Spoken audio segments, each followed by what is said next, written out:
Even by the grim standards of this conflict, they were jarring images. The impact from these pictures of the dead and injured from Beit Hanoun is still being felt.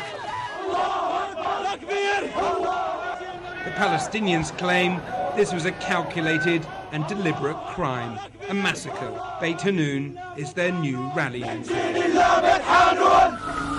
These pictures obtained by Channel 4 News had never been previously broadcast. Shot by an amateur cameraman, they show the artillery attack as it happened. The orange flash marks where a shell slams into a residential area of Beit Hanoun. Smoke and the wail of sirens hang in the morning air. Israeli officials have continued to insist the incident in Beit Hanoun was an unfortunate mistake, committed in the midst of a grim war of attrition. What's not in dispute is that a major military raid began in Beit Hanoun on November the 1st, Operation Autumn Clouds. It was launched as a crackdown against Qassem rocket fire by militants into Israel. But what happened thereafter continues to be a source of contention.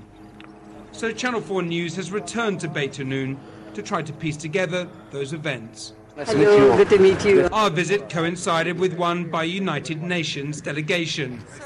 Here's the UN's most senior human rights official, Louise Arbour, arriving in Gaza. Ready to go.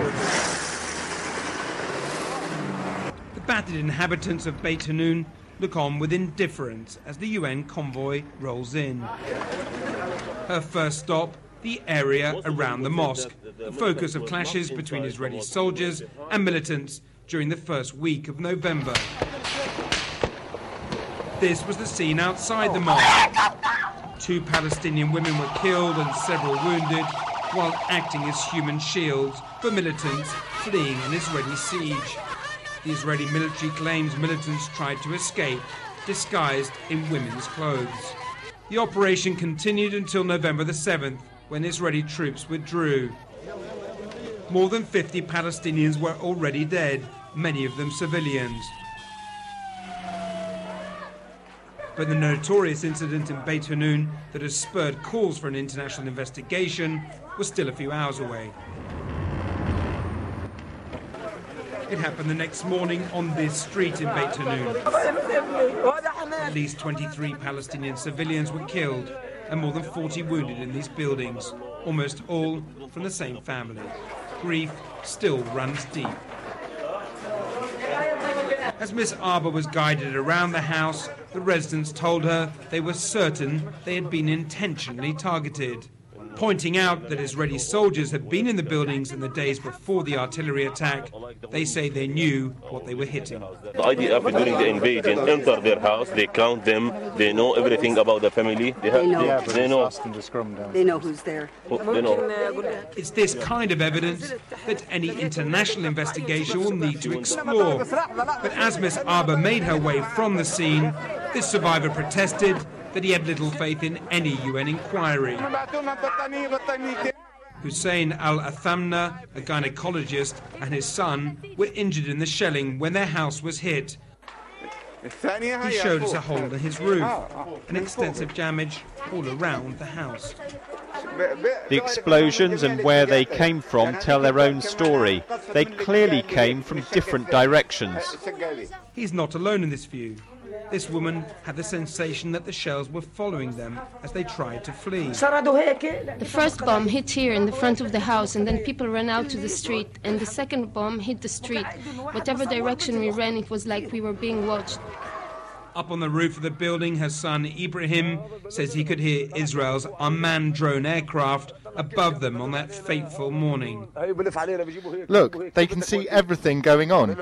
Even if we make love to our women, they can see inside the bedroom. Their testimonies challenge one of the Israeli army's key claims about what happened that morning.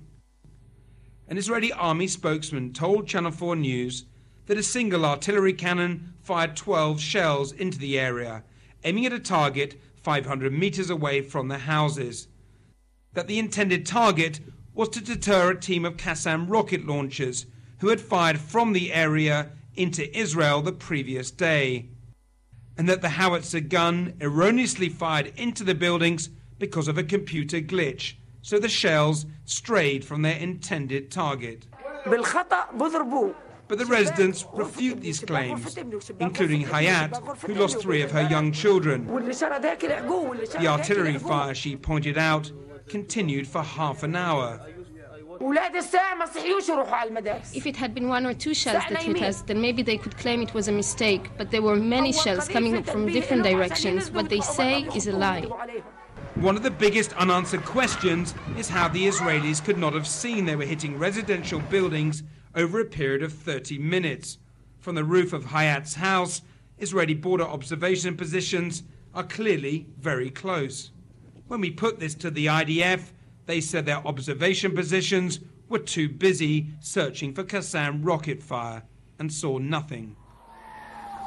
But residents say that Israeli observation positions nearby could not have missed the thick plumes of smoke visible for miles around, nor the loud wail of sirens coming from what was clearly a residential area.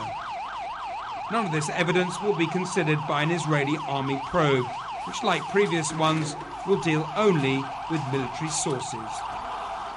At police headquarters in downtown Gaza, Colonel Saleh Abu Azum has built up a case which echoes the survivors' claims. Looking at the shell markings, we can see some of the artillery shells must have come from the east, he explains. Others hit the face of the buildings, showing they must have come from another direction. According to Colonel Abu Azum's theory, 6 shells slammed into the buildings around the street from the south, and another 6 from the east. Following the trajectory of the shells, the police have identified 2 Israeli artillery positions from where they believe the artillery rounds were fired. Based on this evidence from the scene, he believes that these buildings must have been targeted deliberately. Erroneous or not, it's difficult to assuage the anger of Palestinians. We met up with one of the militants who had been inside the mosque. Reluctant to be identified as he's a wanted man, Abu Muad says he believes the shelling was an act of vengeance after the humiliation of the mosque incident. He would not be drawn on details about rocket fire from Beit Hanoun, but he rejected Israeli claims that they were targeting Qassem launchers.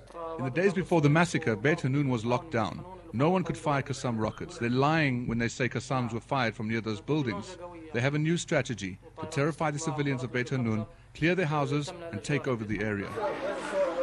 The episode in Beit Hanoun has stirred debate within the Israeli military about the use of artillery as an effective response to missile fire.